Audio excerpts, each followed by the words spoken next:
kita harus mikirin ini semua gitu. Kenapa gambarnya itu dekat? Kenapa dia maju? Kenapa dia lebar gitu loh.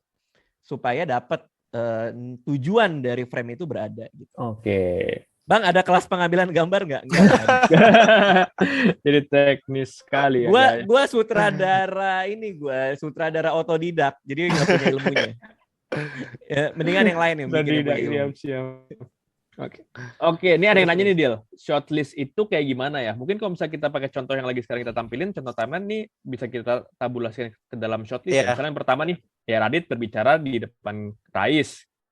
Yeah. Terus yang nomor 2, Rais sedang berpikir. Ketiga, detail Rais mengetik. Keempat, ekspresi muka Rais. Ekspresi.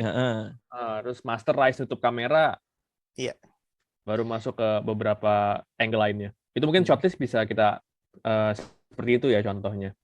Ya ini kan masuk ke usahanya kan. Kayak lo kalau mau buat shortlistnya, Rais gambarin mentok ke Rais tembok. Jalan nabrak, Rais jalan nabrak ke tembok, Rais makan ke sendok kegedean. naik motor nabrak. Rais pusing, baru shortlist yang kemudian Radit kasih solusi dan seterusnya. Jadi gitu shortlistnya. Simple sih sebenarnya bikin shortlist, kayak lu ngetik kasar aja. Terus habis itu kebayang lu visualnya kayak gimana. Tapi kan setiap orang kan punya imajinasi beda-beda ya. Jadi itu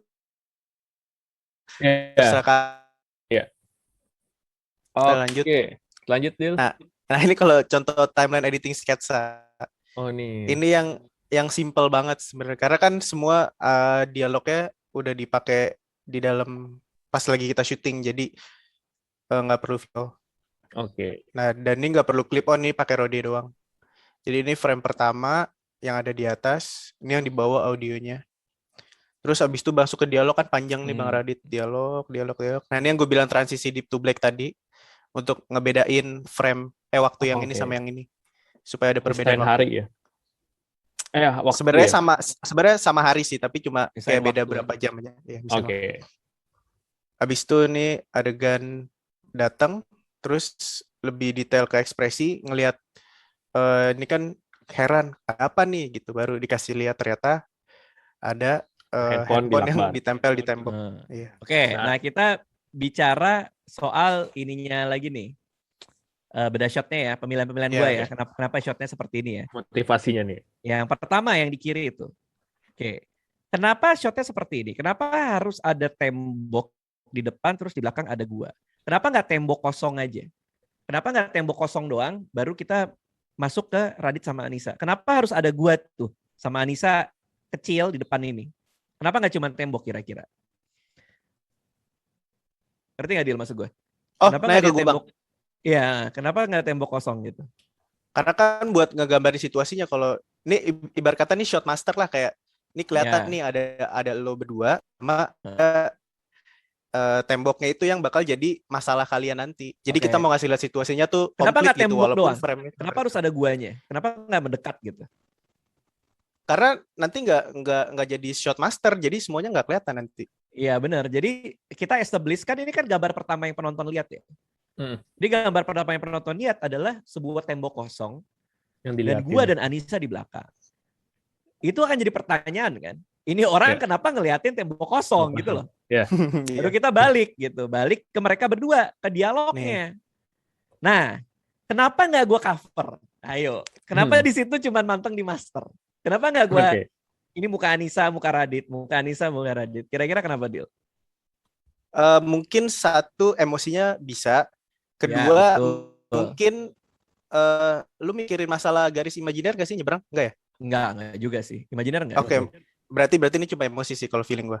Iya. Biar emosinya lebih dapet sih. Jadi pas gua syuting, ternyata tektokan sama Anissa. Jadi gue nggak mau pindah ke cover, nggak mau masuk ke muka Anissa. Gue maunya segitu aja, medium shot aja. Karena relasi antara gue dan Anissa berantemnya menarik. Iya. Oke. Terus kita masuk ke ini, gue jalan. Beda hari, beda waktu. Beda waktu kan? Gue jalan nih. Kenapa di sebelah kanan muka gue dulu? Kenapa nggak handphonenya baru muka gue? Ayo. Nah, jadi setiap gambar yang kita ambil itu punya motivasi. Jadi next time kalian bikin konten, kalian tanyain pada diri kalian, kenapa gue ngambilnya begini? gitu. Kalau biar asik aja, nggak boleh biar asik aja, harus melayani ceritanya. Ini harus melayani ceritanya gitu. Gitu kira-kira. Nggak boleh buat keren doang ya. Iya. Oke Dil, boleh lanjut Dil. Kita udah mepet nih waktunya. Oke. Nah ini yang gue bilang tadi ini kita agak... akan lebih tiga seperti feeling gue nih. Jadi buat teman-teman siberkreasi sama IO Kominfo kayaknya kita akan lebih ya, nggak apa-apa ya kayaknya ya. Oke, ini yang gue bilang tadi makanya agak lebih ribet editingnya karena seperti ini kalau kalian lihat gambaran timeline-nya tuh bakal seperti ini kalau ngedit video Talking Head plus Sketsa. Kalau Talking Head gue udah pasti nggak mau ngedit sih. Iya. Karena ini yang kalau kuning ini adalah shot Bang Radit Talking Head. Jadi dia shotnya panjang. Nah, di bagian-bagian yang kepecah-kepecah ini, yang pink ini, nah, ini bagian sketsa yang dia masuk ke rumah gelap, terus baru masuk lebih detail shot detail yang kucing lewat.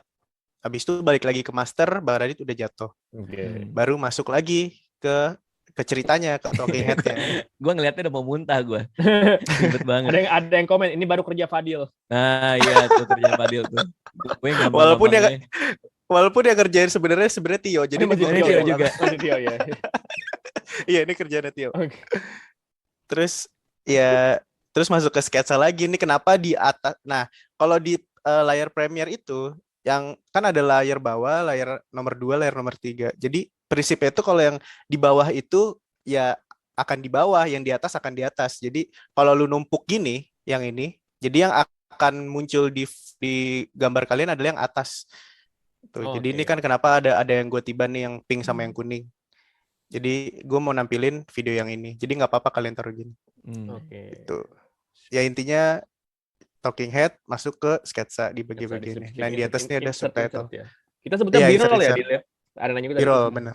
B-roll. Oke. Nah di lain nanya nih, Dil. Ada workflow nggak dari syuting ke editing?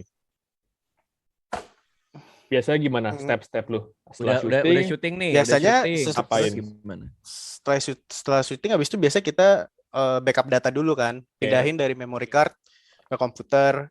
Habis itu di administrasi kita pisah-pisahin cam 1, cam 2, cam 3, audio. Habis itu bikin folder Premiere.